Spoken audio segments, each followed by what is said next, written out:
Berita itu pun Pei sampaikan kepada Chun Feng, dan ia menceritakan mengenai roh jahat yang berada di kamar Bambang, dan ia mendapatkan informasi itu dari salah satu pelayannya. Ia yang awalnya tak percaya justru sekarang menjadi ragu dan bimbang mengenai kebenaran tersebut karena Bambang saat ini sudah 1 hari tidak keluar kamar. Chun Feng menyuruhnya untuk tetap tenang dan ia akan mencari cara menyelidiki kebenaran tersebut. Apabila hal itu benar-benar terjadi, maka istana kerajaan saat ini sudah tidak aman lagi.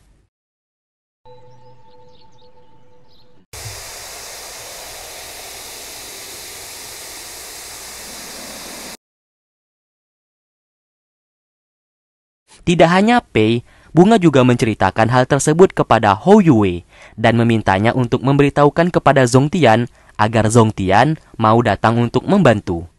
Hou Yue bergegas pergi dari sana untuk menemui gurunya. Di lain sisi, Lukman yang masih merasa galau karena Qian belum kunjung kembali, dan ia pun bertanya kepada Zhong Tian mengenai keberadaan Qian. Lalu Situ menghampirinya, ia pun berbohong kepada Lukman dengan mengatakan kalau Qian saat ini sudah pergi untuk belajar bela diri. Situ sengaja berbohong supaya Lukman tidak bersedih kalau Qian sebenarnya adalah iblis yang menyamar dan sudah mati. 这个是千金专门留给你的。不告诉他真相，还给了齐乐一个不该期许的承诺。 Singkat cerita, malam hari pun tiba. Situ yang menemui Zhong Tian hendak menyatakan perasaannya yang selama ini ia pendam, kalau sebenarnya ia sangat menyukai Zhong Tian. Sambil tersipu malu, ia memberanikan dirinya untuk menyatakan cintanya.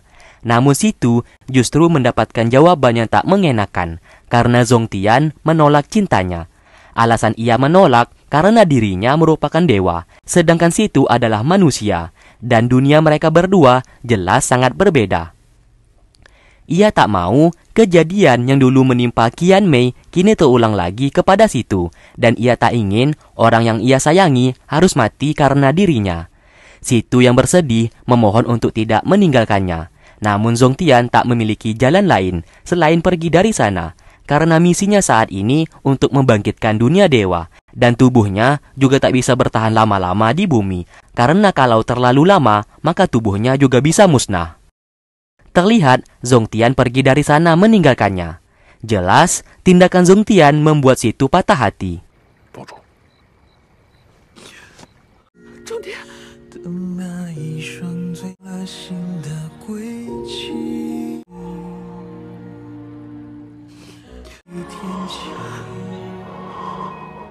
回到属于那一场，愿此生情伤不生死相托。缠绵过耳畔的生死一劫，只为能够守在。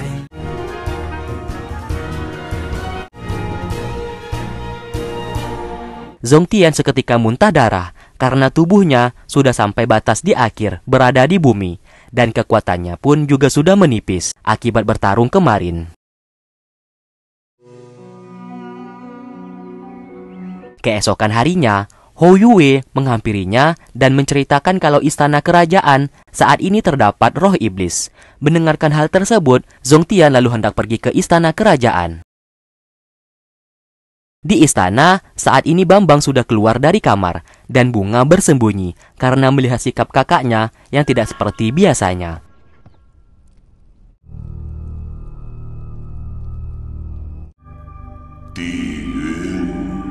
Lalu Bunga tak sengaja bertemu dengan Diyun.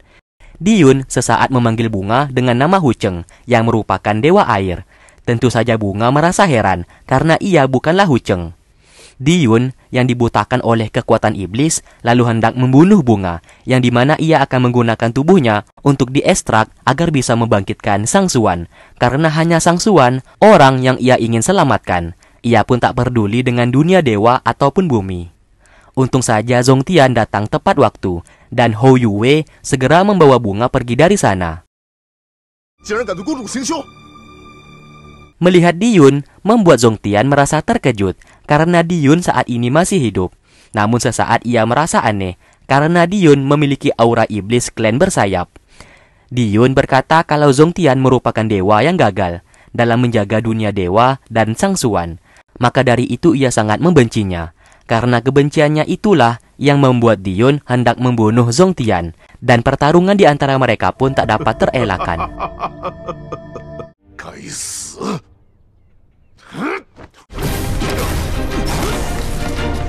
你已经将神域和异族的力量融会贯通了。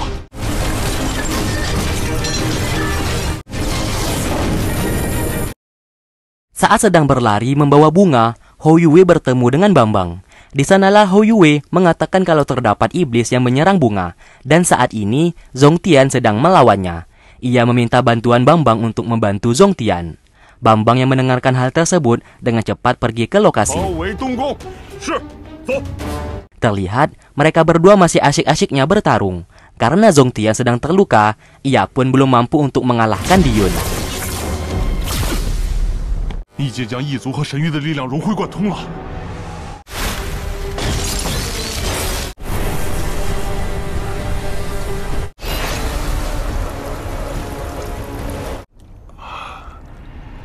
Tak lama kemudian, Bambang beserta pasukannya datang ke sana.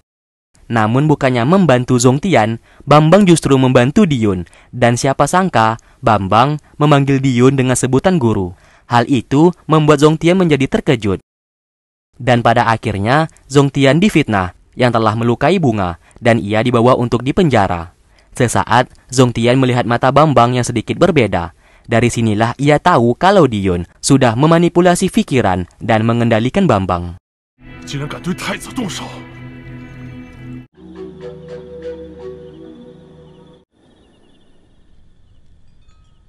Singkat cerita, di malam harinya, Chun Feng menunjukkan sesuatu hal yang membuat Situ terkejut. Yang ternyata, pecahan cermin api telah berhasil dibawa oleh Chun Feng dan disembunyikan di sebuah gudang miliknya. Situ yang melihat itu tentu saja sangat terkejut. 怎么会在太史局呢？ Dan kali ini mereka memikirkan bagaimana caranya untuk memperbaiki cermin api tersebut agar bisa dikembalikan ke keluarga Han, agar dijaga oleh para biksu kembali.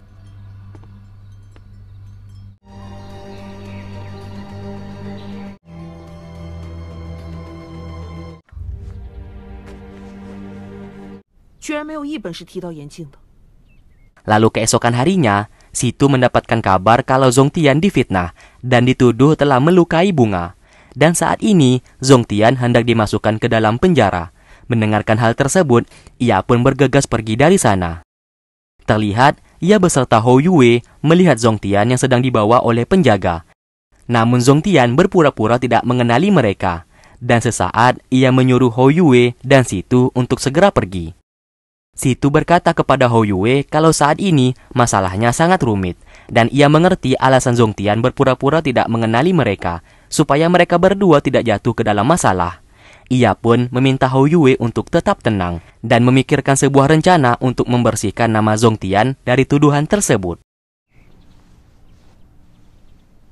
Setelah itu, Hou Yue hendak menemui bunga, namun para penjaga melarangnya untuk masuk.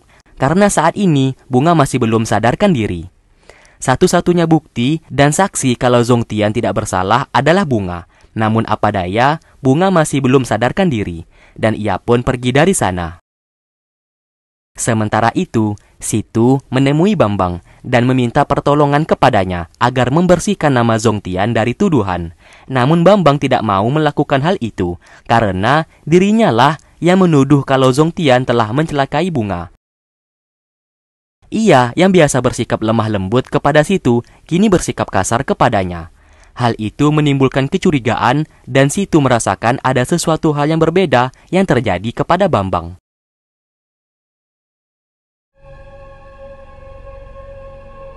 Terlihat, Zongtian diikat dan dipukul untuk segera bersujud, namun pukulan itu tak mempan kepadanya.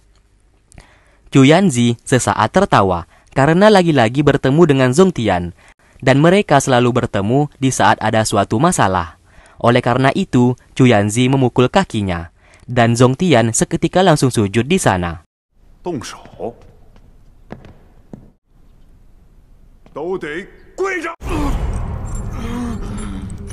Sesaat, Zongtian berbicara di dalam hati dan tak menyangka kalau saat ini ia sangat lemah, layaknya manusia biasa, dikarenakan ia masih terluka akibat tombak kepala elang milik Tianheng.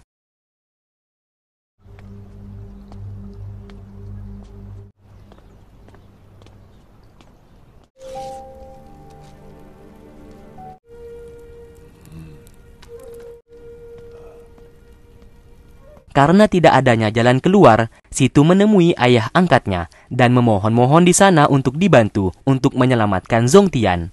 Chun Feng di sana menolak untuk membantu karena semua urusan saat ini terkait dengan istana kerajaan, dan ia pun pergi meninggalkan Situ yang terus memohon-mohon kepadanya.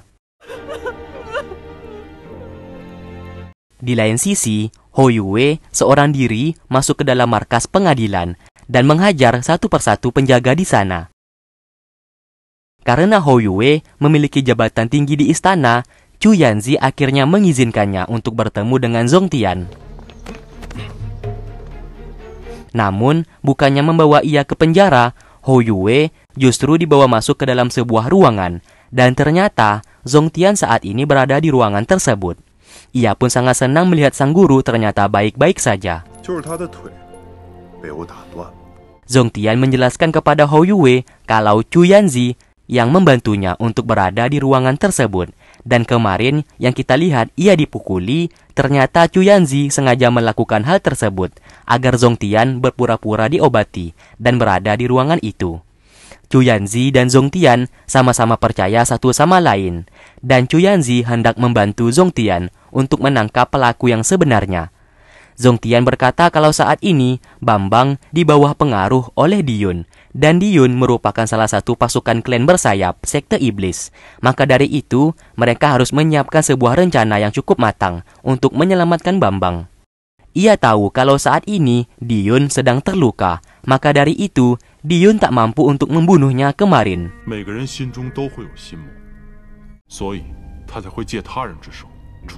Sementara itu, Diyun lagi-lagi memanipulasi pikiran Bambang agar membunuh Zongtian. Bambang yang sudah terkena ilusi tersebut lalu mengikuti semua perintahnya.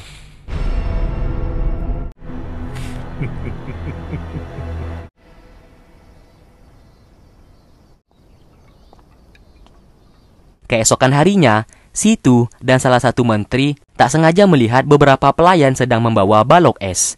Situ merasa heran karena cuaca saat ini tidaklah panas. Kenapa Bambang membutuhkan balok es tersebut? Oleh karena itu, Situ mencurigai ada yang tak beres yang terjadi saat ini.